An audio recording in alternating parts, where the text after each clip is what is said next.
ورب ان الفاظ کو کہا جاتا ہے جس میں کسی کام کے ہونے یا کرنے کی طرف اشارہ کیا گیا ہو۔ اس ویڈیو میں آپ کو ایسے 10 ورب کے بارے میں بتاؤں گا جو آپ اپنی روزمرہ زندگی میں ضرور استعمال کرتے ہیں۔ ان کے بغیر آپ انگلش زبان نہیں بول سکتے۔ Number 1، open. اوپن یعنی کھولنا، open the door, open the box, box کو کھولو، دروازے کو کھولو۔ نمبر 2 پہ ہے کلوز، بند کرنا، کلوز دی ڈور۔ اس کے بعد ہے جی پش، دھکا دینا، پش دی کار، کار کو دھکا دو۔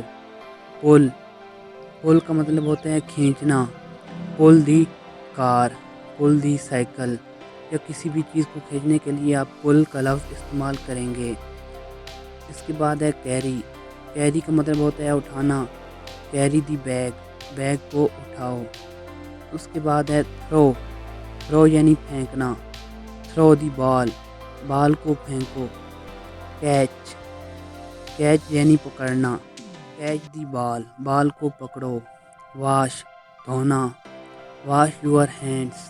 کلین، کلین یعنی صاف کرنا، کلین دی ٹیبل۔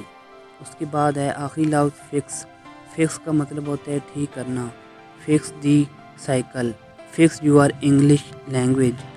آپ کسی بھی چیز کو ٹھیک کرنے کے لیے فکس کا لفظ استعمال کر سکتے ہیں۔